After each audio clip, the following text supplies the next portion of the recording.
بسم اللہ الرحمن الرحیم۔ السلام علیکم ورحمۃ اللہ وبرکاتہ۔ پیارے ناظرین، میرا آج کا ٹاپک بہت ہی عام ہے۔ یہ گناہ ہر گھر میں موجود ہے اور افسوس تو یہ ہے کہ اس کو ہم گناہ ہی نہیں سمجھتے۔ ذرا اللہ اور اس کے رسول پاک صلی اللہ علیہ وآلہ وسلم کا فرمان سنیے اور خود بھی عمل کرنے کی کوشش کیجیے گا، اور اگر میری ویڈیو اچھی لگے تو اسے شیئر کرنا مت بھولیے گا۔ پیارے ناظرین، میرا آج کا ٹاپک ہے صلہ رحمی کی تاکید اور فضیلت۔ قریبی رشتہ داروں سے بہترین سلوک کرنا بہت بڑا نیکی کا کام ہے، اور ان تعلقات کو بگاڑنا، خراب کرنا یا توڑنا گناہ کبیرہ ہے۔ اس سلسلے میں چند احادیث ملاحظہ فرمائیے۔ بخاری شریف کی حدیث پاک ہے، رسول پاک صلی اللہ علیہ وآلہ وسلم نے فرمایا کہ رحم رحمان سے نکلا ہے۔ اللہ تعالیٰ نے رحم سے کہا، جو تجھے ملائے گا میں اسے ملاؤں گا، اور جو تجھے قطع کرے گا میں اسے قطع کروں گا۔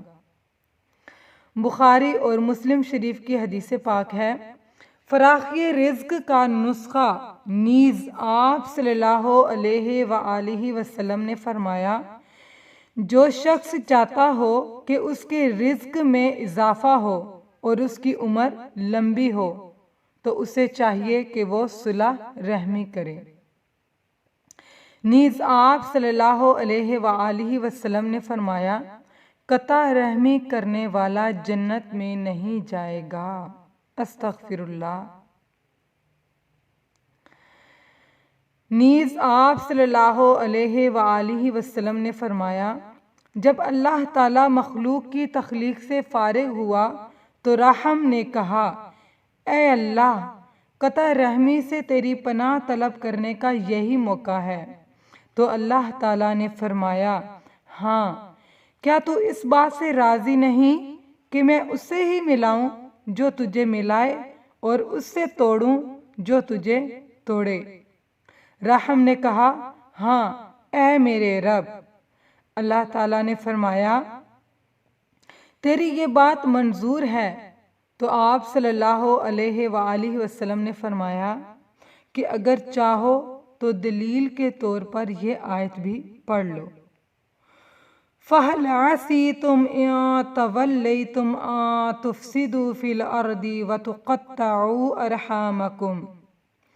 یہ سورۃ محمد کی آیت نمبر 22 ہے اور بخاری اور مسلم شریف کی حدیث پاک ہے۔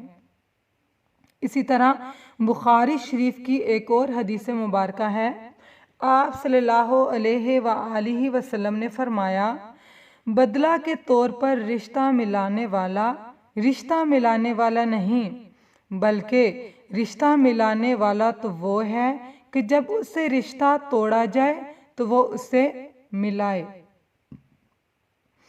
سیدنا ابو ہریرہ رضی اللہ تعالی عنہ کہتے ہیں کہ ایک شخص نے کہا، میرے کچھ قریبی ہیں، میں ان سے رشتہ ملاتا ہوں اور وہ مجھ سے رشتہ توڑتے ہیں۔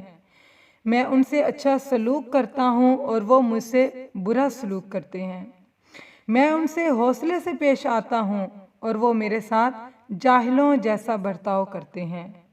تو آپ صلی اللہ علیہ وآلہ وسلم نے فرمایا کہ اگر ایسی ہی بات ہے جو تم کہہ رہے ہو تو گویا تم ان کے منہ میں گرم راکھ ڈال رہے ہو، اور جب تک تم اس حال پر قائم رہو گے ان کے مقابلے میں اللہ کی طرف سے تمہارے ساتھ ہمیشہ ایک مددگار رہے گا۔ سبحان اللہ۔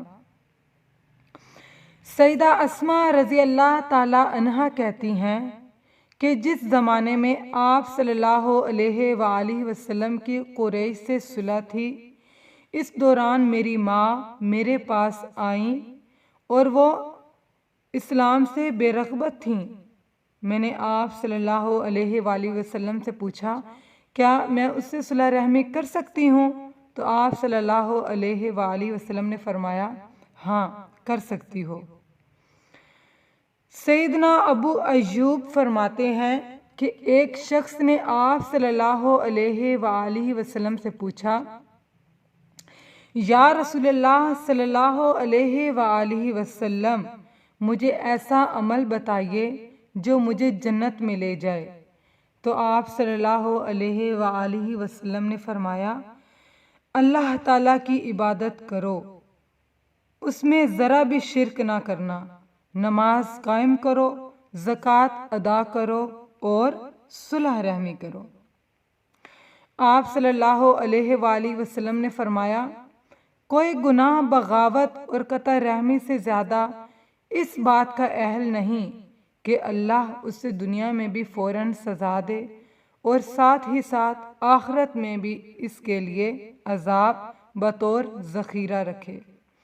یہ ترمذی شریف کی حدیث مبارکہ ہے۔ سبحان اللہ۔ اللہ پاک سے دعا ہے کہ اللہ پاک ہمیں ان احادیث پر عمل کرنے کی توفیق عطا فرمائے۔ آمین ثم آمین۔ السلام علیکم۔